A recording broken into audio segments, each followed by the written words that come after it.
Hello शिक्षक साथियों, नमस्कार। डेली गुरु यूट्यूब चैनल में एक बार फिर से स्वागत है। यहाँ पर हम देखने वाले हैं कि निपुण भारत वार्षिक कार्य योजना किस प्रकार से आप अपने विद्यालय को निपुण बना सकते हैं, क्या योजना बनानी है, कैसे क्या कार्य करना है, ये पूरी जानकारी आपको इस वीडियो में मिलने वाली है।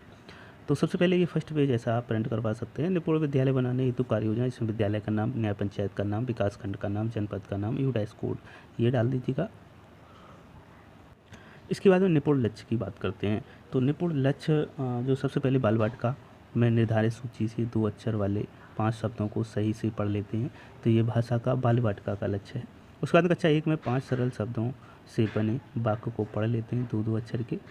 कक्षा 2 के लिए अनुच्छेद को पढ़कर 45 शब्द प्रति मिनट के प्रवाह से पढ़ लेते हैं और साथ ही साथ 75% प्रश्नों के सही उत्तर देते हैं। इसी प्रकार से कक्षा 3 के लिए 60 शब्द प्रति मिनट के प्रवाह से पढ़ लेते हैं और अनुच्छेद को पढ़कर 75% प्रश्नों के सही हल कर लेते हैं।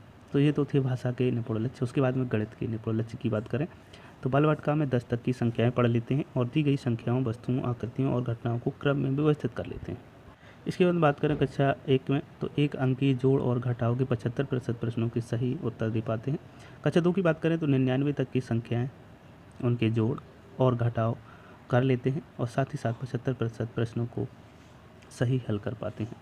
इसके बाद में कक्षा 3 की बात करें तो 999 तक के जोड़ और घटाव कर लेते हैं और उनके 75% प्रश्नों को सही हल कर लेते हैं। साथ ही साथ 2 से 10 तक संख्याओं के गुणनफल 100 तक और के 75% प्रश्नों को सही हल कर लेते हैं।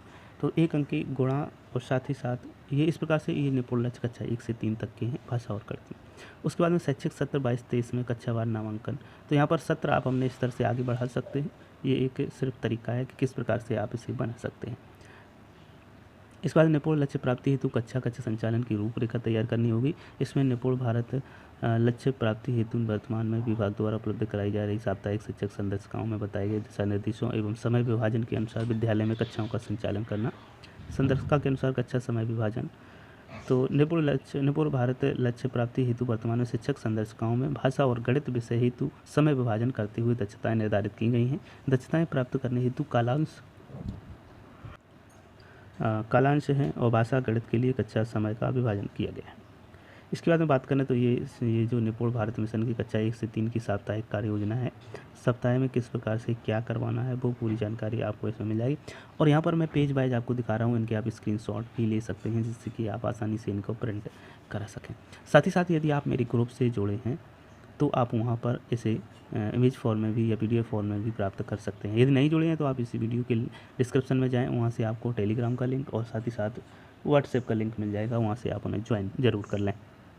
आगे चलते हैं। निपुण भारत साप्ताहिक शिक्षण योजना दिवस 1 से 6 तक में किस प्रकार से कार्य विभाजन किया गया है। तो सबसे पहले 1 से 4 दिन तक मौखिक भाषा पर काम करना है, 5वें दिन डिकोडिंग और लेखन कार्य पर काम करना है, 6वें दिन पठन कौशल पर कार्य करना है। तो ये तो था भाषा का। उसके बाद में कालांश की बात करें तो 1 से 4 दिन तक जो काम करना है, कालांश 1 में शिक्षण योजना यानी कि संदर्शिका से आपको पढ़ाना है और उसके बाद में कालांश 2 में शिक्षण योजना से भी पाठ को कार्यपुस्तिका से कराना है और कालांश 3 में शिक्षण योजना संदर्शिका से कराना है।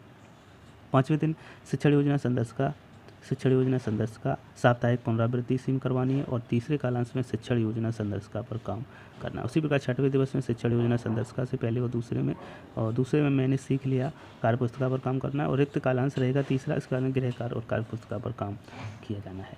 इसके बाद निपुण भारत वार्षिक शिक्षा योजना की बात करें तो यहाँ पर सप्ताह वाइज यहाँ पर 1 से लेकर 22 सप्ताह होंगे। भाषा और गणित पर काम करना है।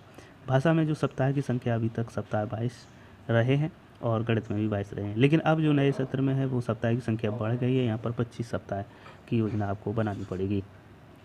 तो कक्षा 1 से 3 तक के 100% छात्र निपुण लक्ष्य हासिल करेंगे, ऐसा आपको लक्ष्य बनाना होगा। तो इसके बाद में आप यहाँ पर आएंगे कक्षा अध्यापक एवं कक्षा संचालन करता अध्यापक के दायित्व। तो कक्षा अध्यापक के दायित्व क्या रहेंगे, किस प्रकार से कक्षा का संचालन किया जाना है। तो यहाँ पर आप इसे स्क्रीनशॉट लीजिएगा और इसे नोट करके रखिएगा। संचालन के दायित्व 7 पॉइंट पर यहाँ पर दिए गए हैं जिसमें सभी को प्रभावी रूप से काम करना है। इसके बाद निपुण भारत मिशन को जन आंदोलन बनाने का विद्यालय का प्रयास, विद्यालय स्टाफ की मीटिंग, अभिभावक अध्यापक मीटिंग का आयोजन। ये मीटिंगें लगातार कंटिन्यूअस कराई जानी है।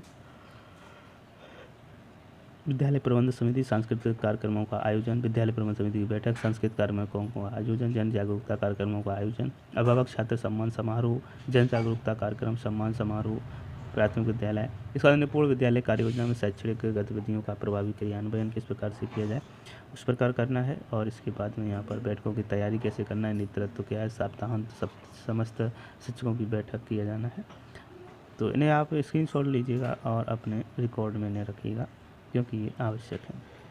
उम्मीद करता हूँ ये वीडियो आपको पसंद आया होगा। यदि वीडियो नहीं आया पसंद तो भी आप कमेंट करिएगा, पसंद आया तो भी आप कमेंट करिएगा।